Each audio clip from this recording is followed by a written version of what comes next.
Enamórate con la venta de San Valentín de JCPenney y ahorra hasta 70% en joyería fina con el cupón. Endulza el ambiente con hasta 50% en esenciales para el hogar. Además, usa el cupón en la app de JCPenney y ahorra aún más. Déjate flechar por estos ahorros y celebra el Día del Amor y la Amistad por todo lo alto. JCPenney, vale la pena. Ofertas válidas hasta el 14 de febrero en selección de estilos. Aplican exclusiones. Detalles en la tienda jcp.com.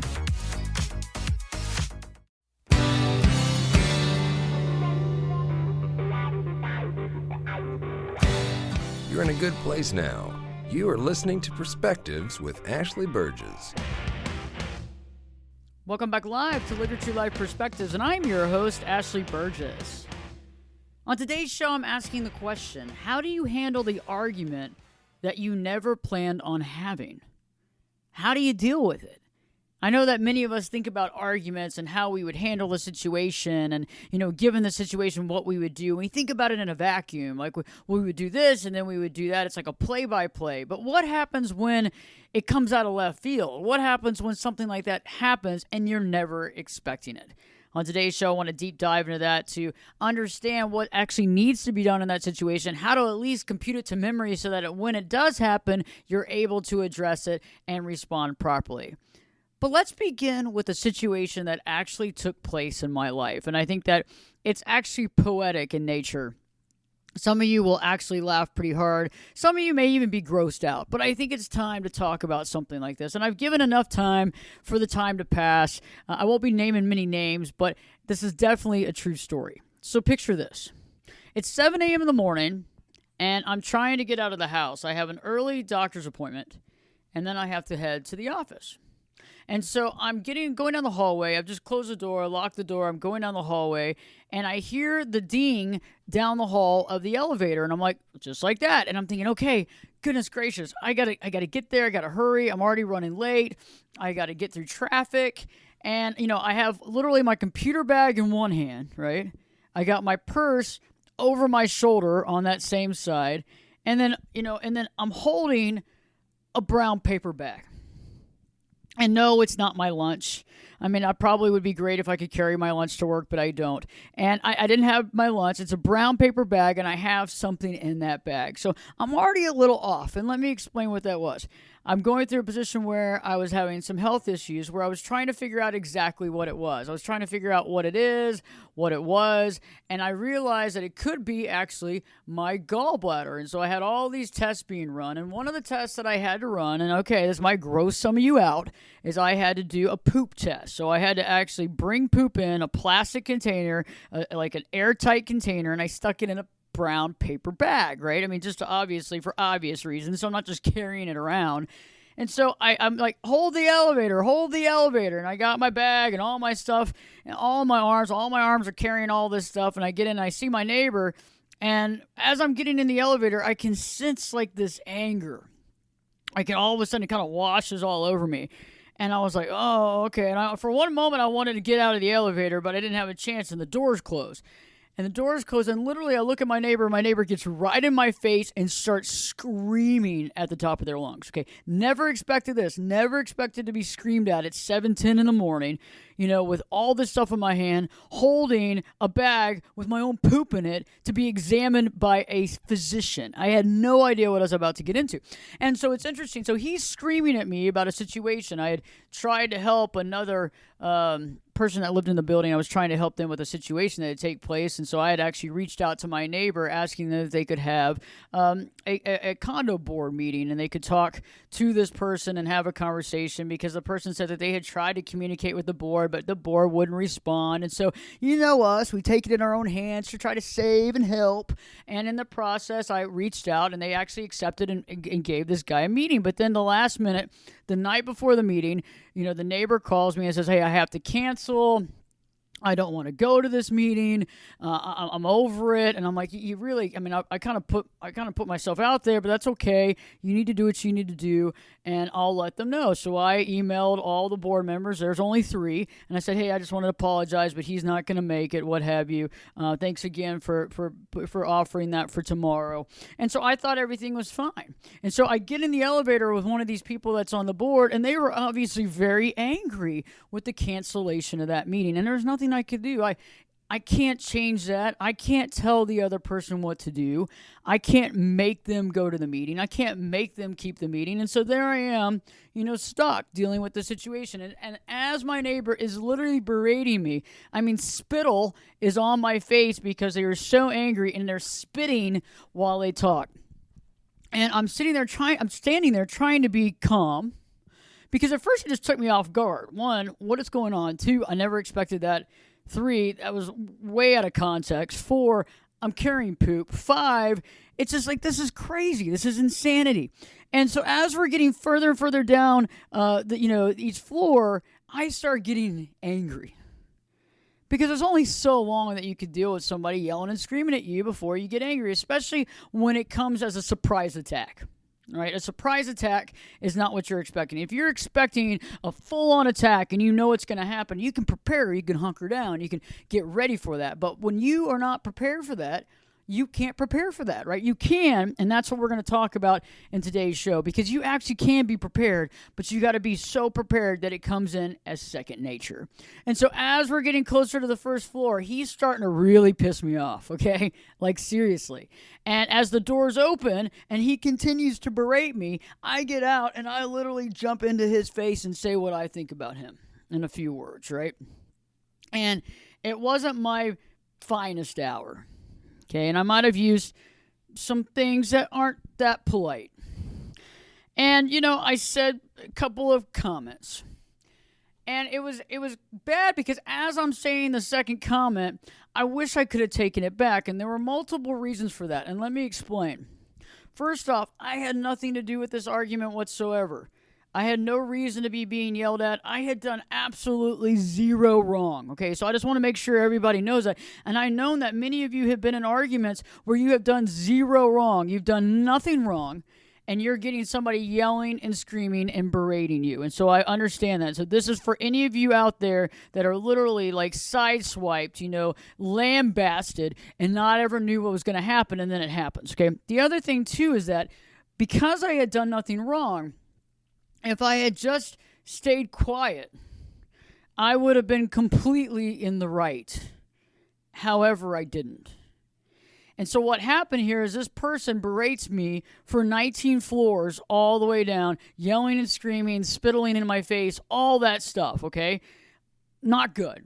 And I make 2 comments once we get off that elevator. And unfortunately, those 2 comments put me into the same batch as him. So I'm basically okay, to some degree, sign off on his bad behavior by me making a comment back. Now, I know you go, well, what's that about? Well, when people try to get us to fight, which this was what this was about, he was wanting attention, and he doesn't care if it was positive or negative attention. In this situation, really negative attention. I ended up taking the bait. I took the bait. And unfortunately, when we take the bait, what do people that do this, what is their whole reason for that? It's to get themselves off scot-free. It's to make themselves feel better about a situation. It's to make us feel like the jack person. We're the bad person. We're the donkey, right? Unfortunately, I love donkeys, but I'm using the other word, right? So they make us feel that way, right? They make us feel that way, and it's really sad because they make us feel that way, and they're doing it on purpose to turn it around. So this is an entire gaslighting, manipulative project, and then when you jump in and you say something or stand up for yourself in a way that might be argumentative or loud, then they can throw it back at you and say, see what you did? You're a horrible person. You're a horrible person. And so think about it. In order to actually, if you want to win the argument, and I don't even know if there's ever winning the argument, but if you want to win the argument, the last thing you want to do is put yourself in the position that they want you to put yourself in. They want you to lower yourself down, engage in this stupid situation, get all angry about it, rub it all over you, and then see what happens. And the thing is that now, given the situation, the circumstances, it's early, okay? It's early. I'm one of those people, I get up decent early, but, I work really late. And because I work late, I'm not like a 7 a.m. early birder normally. That's just not who I am. Quite honestly, that's just not who I am. And my clients don't want to start at 7 a.m. either. So, I'm usually the 9 a.m.er at the office. So I'm already a few hours off.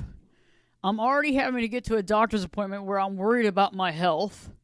I'm thinking that I'm going to have to let go of my gallbladder, which later on I did. And I'm worried about what the results are. And I'm carrying a bag with a plastic thing that's holding my poop. Okay, so I don't know how fish out of water you can get, but this literally put me in a predicament. And I know that many of you have had these issues yourself. You've gone to work and you're having a great day and things are going well and you're smiling and you're like, wow, I haven't felt this good in a long time. Wow, I mean, I've been having a bad couple of months, but man, today's really changed. I feel really good. And you get in there and next thing you know, somebody's berating you on the team and you're like, well, where did this come from? Or you go to your neighborhood bar and you're so happy seeing somebody's got to argue and start a fight with you. You know, these things happen. Or you talk to your best friend and they got a problem with you. And so what I'm saying here is that I'm going to try to help mitigate these circumstances for you. I'm going to try to help you overcome these things because when we get and fall trap into these situations, we fall trap and then guess what? They're able to clobber us mentally, emotionally. And then some of us who are like me, and you actually care about people and their feelings. And so maybe you feel bad, man, I shouldn't have said that, he was a, POS. Maybe that wasn't the right thing to say. Maybe I should have held back from that comment. And, it's interesting because you think about the POS comment and you go, yeah, maybe that wasn't the best poetic thing I did. Maybe that's not the best thing I did, but it was hard to hold back for all that time. I mean, that was a long time of being berated, okay? So I know that many of you have gone through this. So we're going to talk about what to do, what not to do, how to talk about, how to look at response versus reaction. Because I waited, I was quiet, I waited, I didn't say anything, and then I reacted. What I should have done, real quick for the record, is I should have been calm enough, once the door's open, gotten myself a little space away from him where he's not spitting on me anymore. And I mean, literally, I could smell his breath. He was that close. Can't stand that. And I should have just stepped back a bit and said, hey, okay, this isn't my fault and it's not my problem. You are completely out of line, and what you just did here was completely out of line, completely unacceptable behavior. And I'd like you to apologize to me now, or you can think about it and apologize later. I'll talk to you later. Good day. That's what my response should have been, but it wasn't. And so, the thing is that we all know in a vacuum what we would do. But what happens when something comes at you like a curveball like this? What happens when you don't expect it? What happens then? And these are big questions because we got to prepare for these things so that we don't fall trap into these things. We got to prepare so somebody can't trap us. We got to prepare because the last thing we want to do is have any regret. The last thing we want to do is have somebody holding something over us. The last thing we want to do is somebody being able to turn the tables and do something really stupid and not nice and just really wrong and toxic, and then being able to get away with it because they say, see what Ashley said back? She's just as bad. She's a bad person. You see what I'm saying? So they're all able to deflect that because they just did something bad to you. They want to feel better about it. You made a comment. Oh, see, she got, and they're thinking, and it's not consciously, but subconsciously they're thinking, she got in the freaking dirt and mud with me anyway, so she's just on the same level. I don't have to apologize to her for anything. And so that's what we're going to dig deep in today because that's what we need to talk about. We want to talk about how do we deal with it? How do we respond? How do we prepare, and how do we put this concept into memory so that if this happens in the future, you're not taken off guard? No matter what's in your hands, no matter how early the day is, and no matter how least expected the situation is, you are in control. And that's what matters. That's what we're going to talk about. We're going to dive deep today on that. And that's what we're going to talk about because some of the most interesting things happen in the elevators, and I learned from this. It's a very learning experience for me, and I want to share this with you. So stay tuned. Live your true life perspectives with me, your host, Ashley Burgess, will be back in. I'll be back this time. You know it. I'll be back this time in two shapes. At Kroger, an annual Boost membership just got even better. Now you can choose from Disney Plus with ads, Hulu with ads, or ESPN Plus on us when you sign up. Plus, enjoy unlimited free delivery, double fuel points, exclusive offers, and free items. Sign up for a Boost membership today. It's an easier way to save, including new streaming options to relax with while we deliver your groceries. Kroger, fresh for everyone. Restrictions apply. See site for details.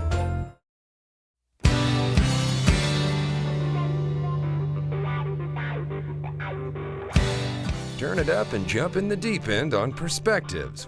Now, here's Ashley. Welcome back live to Live Your True Life Perspectives, and I'm your host, Ashley Burgess. On today's show, I'm discussing how to handle an argument you never planned on having. So somebody basically blindsides you, sideswipes you, and you're having a good day or you're not expecting it. Next thing you know, they're in your face, they're arguing, they're yelling at you, they're spittling on you, just like I was saying that happened to me, right? And you're not expecting it. And you know, sometimes when you're not expecting things, sometimes we go into autopilot. Sometimes we don't always make the best decisions. Sometimes we just go into instinct, right? We go into, oh, really? Yeah, okay. And we'll fight back. And I'm not saying that there's times that we shouldn't fight back. Don't say that. I'm not trying to be full-on pacifist. That is not me. But there are times that we don't want to be pulled into an argument that's not really ours to own. And what I'm saying here is that if somebody's going to argue with you and they're wanting to fight with you, they're wanting you to fight with them. That's what they want. They want you to be like, what's up? What's going on? Get out of my face. You POS, da-da-da-da-da-da-da-da-da. They want all that, and they want you to get fired up, and they want you to get angry. They want blood vessels popping out. They want, that neck, like that whole side of your neck and that vein just popping out of your neck and your back starting to hurt. They want that. That's what they want because they want to bring you to their level. They want to bring you to that level. They want to upset you. They want to make you mad. But you know what? We're not going to get mad. We're not going to get mad. Some of you are like, yeah, we're going to get even. I hear you. But you know what? We're actually going to get even. That's true. We're going to get even, but we're going to get even the right way. We're going to get even the right way because if we try to fight the fight when we're not expecting the fight, we're not getting even. We're getting clobbered. Because what happens here is that they're trying to pull us into their little dirty sandbox so they can get away with whatever they're arguing and fighting us about. If you really think about it, a lot of the arguments don't apply to you. They just don't apply. And that in and of itself is very interesting because a lot of times we fight back. But what are we fighting back for? Okay, it's almost like we're just fighting back because guess what? Somebody's come to us. They're arguing with us. They're angry with us. They're fighting with us. And what do? Oh, okay, I'm going to fight right back. It's your instinct. But in order to offset any pain and suffering later, and also them playing the victim reality, see, because they changed the narrative. In my situation, I know that my neighbor's not like going home going, you know what, I was a jerk. I shouldn't have done that. I can't believe I got in her face and was spittling on her and screaming all these profanities and all. That was a bad idea. I shouldn't have done that. That was wrong. I need to go apologize. No, I'm sure that never crossed her mind. And I believe that a lot of it too is because guess what? Because I jumped in. Had I not have jumped in and had I not have reacted, I would have been fine. If I would have just simply responded with, hey, I don't know what's wrong. I don't know what's going on with you today. I'm not sure. I'm not going to try to guess or anything like that. But I think you probably need to seek a therapist or a life coach. You probably need to deal with your anger issues. You know what I'm saying? And by the way, I deserve an apology. Let me know if you want to give it to me now or later. Okay, hey, I'll talk to you later. Good luck with all that. Have a great day. If I could have done that, it would have been a genius move. And that's what I normally would have done, but guess what? It was 7 a.m. I had a bag of poop in my hand. Going to the gastroenterologist to have a lab taken of it to see if I had to lose my gallbladder. So you know what? I wasn't prepared for that. I know some of y'all like, poopy jokes, so it's kind of funny that I bring it up. And I know some of you don't. You think it's absolutely disgusting. But either way, apologize. I'm not going to lie about what was in that bag, and I'm not going to lie what I was carrying. So it's like, that's the key. So let's jump in when I return, and let's talk about how we can do this right and how we can make sure that these things fall into our favor. Stay tuned. Live Your True Life Perspectives with your host, me, Ashley Burgess, will be back in I'll be back this time in 2 shakes.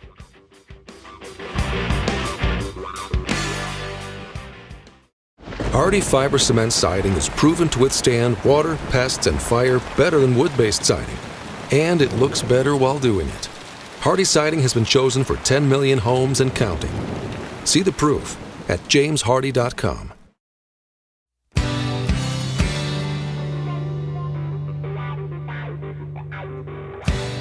This is Jake Busey, and you're listening to Perspectives with Ashley Burgess. Welcome back live to Live Your True Life Perspectives, and I'm your host, Ashley Burgess. We're talking about arguments, how to handle the argument you never plan to have. A lot of us can prepare for arguments. We can prepare for issues. But what happens when it kind of blindsides us? What happens when it comes out of the middle of nowhere? You're not expecting it, so you're not prepared. Because any of us can prepare for those types of things. We can get prepared. We can say what we will and will not do. We can have like a structure, so if we're already planning this argument, we're already structured, we might be sitting there. Some of you might be like, well, yeah, I like to get really quiet. I like to lower my voice a lot to show that their voice is so loud. Okay, that's good, but that's interesting because that also makes people get louder. It's always interesting. And, when somebody's really enraged, when you start talking really low like this, it really does upset people. And I don't like to do that because I don't want to create any more enragement, okay? Because that's the thing, is that there's a level of sophistication when you're responding that you got to make sure that you connect with, because we don't want to play games. We don't want to manipulate. No, we don't want to do that. We don't want to have altercation. But what we do want to do is we want to get control of ourselves. Oh, and by the way, let me give one caveat here because I want to make sure that everybody knows this. If somebody's getting physically violent with you, exit stage right. Okay, don't just sit around and do this. This is not. If somebody's getting physically violent, okay, you get out of there immediately. You don't have to listen to any of this. You get out of there immediately. You get to a safe place, and you go from there. Whether you need to call the police, call a family member, whatever you need to do, call security. But you don't want to stay in an environment where you could be physically hurt.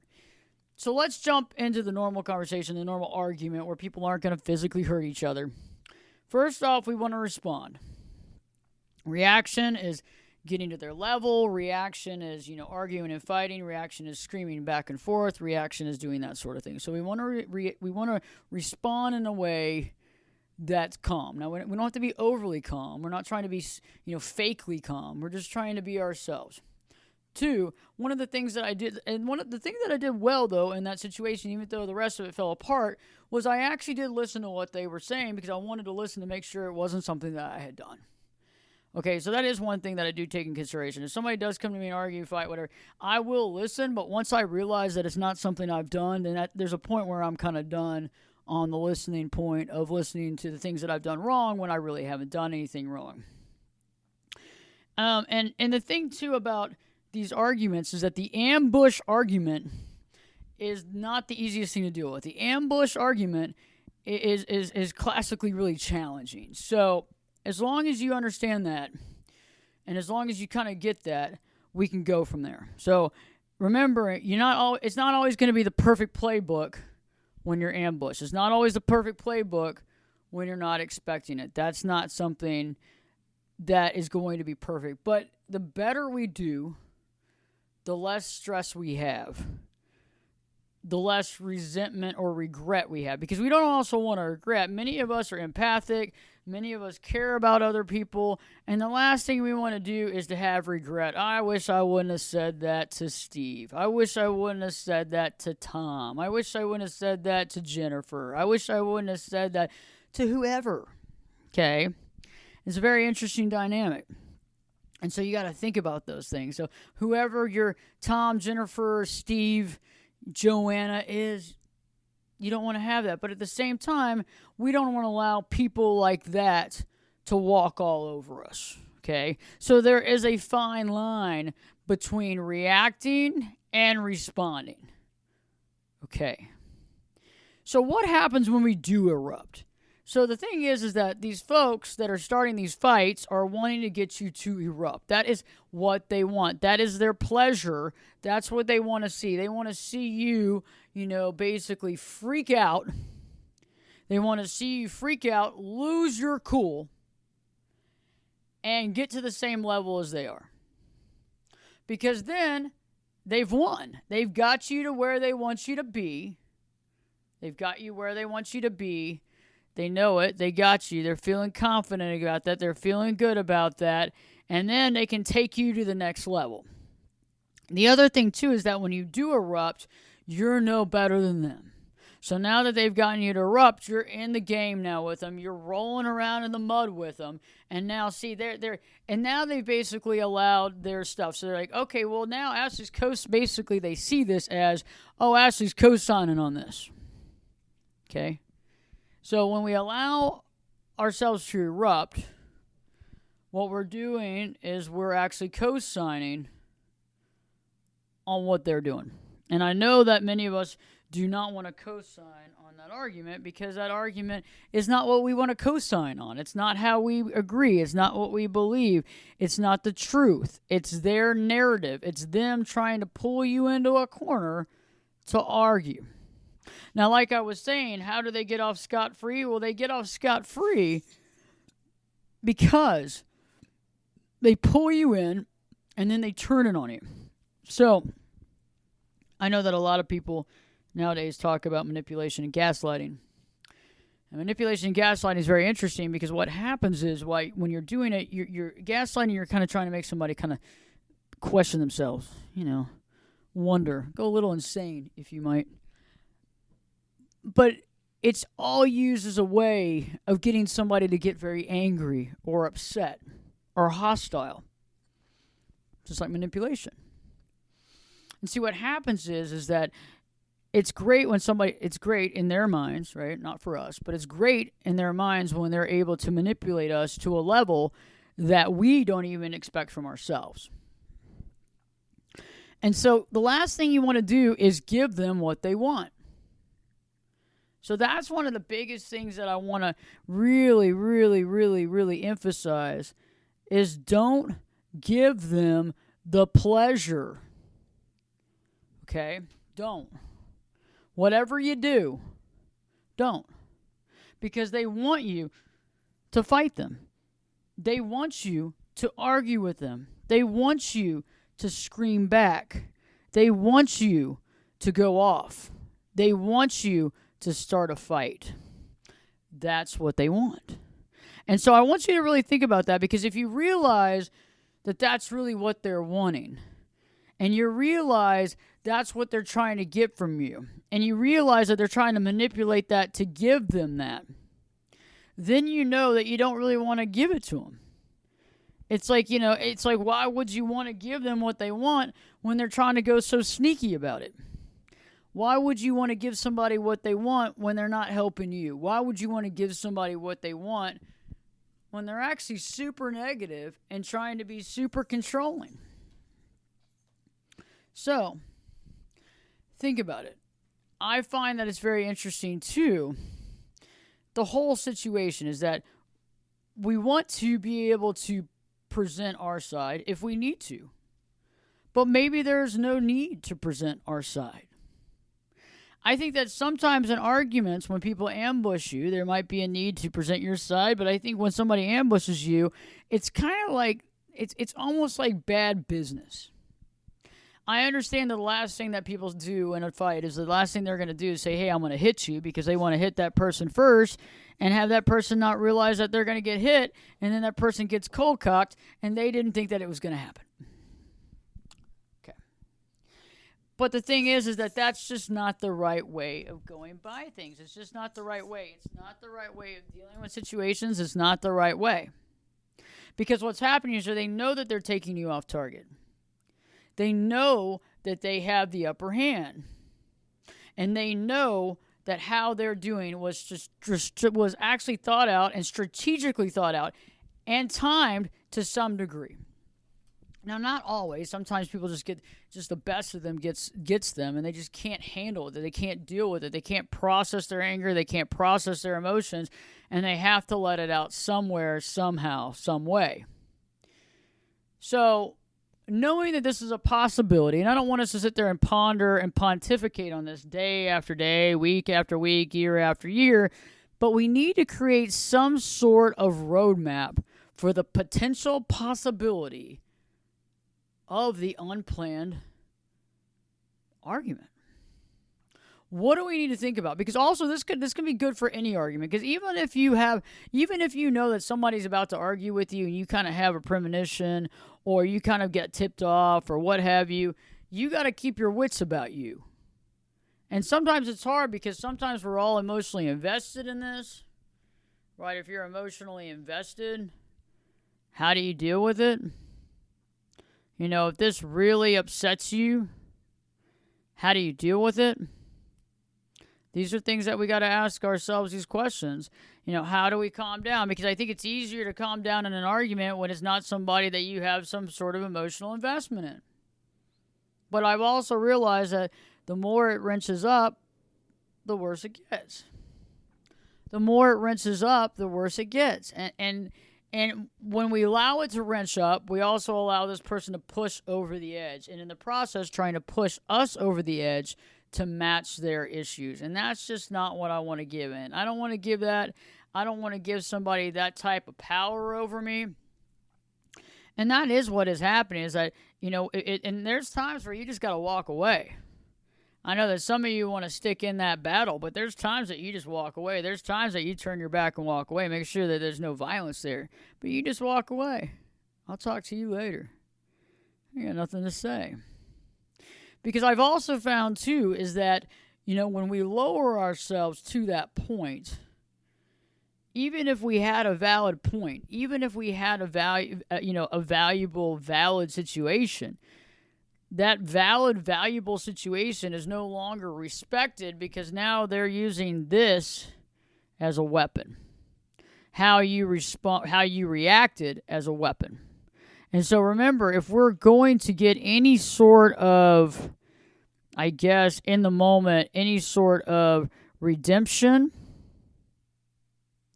we have to realize that. If we're going to get any sort of redemption, we have to realize that. We have to kind of go along with the fact that we have to expect the fact that if we don't come into this in our highest level, our highest good to some degree, that's going to be problematic. And I know that some people go the other side. We've talked about that where they quiet their voice and then they get really low. And why are you talking like that? And you're yelling. And what's wrong? And that to me is okay. But to me, that also is not the right way of responding, because that's also a bit of fakery, and that's also trying to change the game plan. To me, it's you talk at your level, you respond back with your truth, and then if they're not going to listen, you either take a time out, you take a break, or you say, I've had enough, because it's not on their timeline. If they're not willing to listen to you speak, then there's not even a conversation. We can't even have a conversation. And so that's something to really think about. And one of the things, too, is like how much of the negative interaction are you having to deal with? How much of the negative energy is in your life? Do you have several people arguing with you and fighting with you on a daily basis? That's something to ask yourself. If you do, who are these people in your life? You know, and what's the arguments about? And do the arguments ever get solved? Or are they constantly finding fault? I mean, when somebody is constantly finding fault with you and you're constantly battling and basically trying to survive the latest argument, it doesn't seem to be getting any better. It actually seems to be getting worse. Because I've also found, too, that we have to be careful because we don't want to placate. So there's a difference between not lowering ourselves, and there's also a difference in not placating. I'm not going to accept that I did something wrong that I didn't do. I am not going to apologize for something I did not do wrong. Okay? I'm just not. And if somebody wants an apology for something I did not do, they're not going to get it from me. And if they don't want to speak to me because that's what happens, then so be it. I guess they're not going to speak to me. You know, and that's the thing is that I realize that if you apologize for something you didn't do, You're accepting blame and fault, and you're also lying to yourself for whatever reason that is. And I know some people out there, you're in relationships that you're too scared to lose, whether it's a romantic relationship, a friendship, or even a work relationship. But you got to think about your own, your own self-respect. You got to think about what's best for you. You got to think about all those types of things and see what it is that you need to be doing for you. And those are the questions that we have to have. Those are the questions that we have to analyze. Those are the things that we have to think about. And I think that that's very powerful for us to think about. I think it's very important for us to think about. And I think in that process, we don't want to placate. We don't want to accept fault we didn't have. We don't want to lower ourselves to their level. We don't want to lose our cool. If we want to, we can always say, hey, I got to take a break. I'll talk to you later. Or, hey, we'll talk about this when you're calmed down. Also, the other fact, too, is that we can't point out what they're doing wrong if we're yelling. We can't point out what they've done when we're yelling. And also, a lot of times with these folks, the idea of anything really going through, into their mind and them accepting any sort of reality is very difficult because they're already on DEFCON 5, they're already angry, they're already a little out of sorts, and they're already dysregulated. So we got to look at that as well. So when I return, I'm going to give you some more tips and tips on dealing with this and how to offset this. Stay tuned. Live your true life perspective with me, your host, Ashley Burgess, will be back in. I'll be back this time in 2 shakes.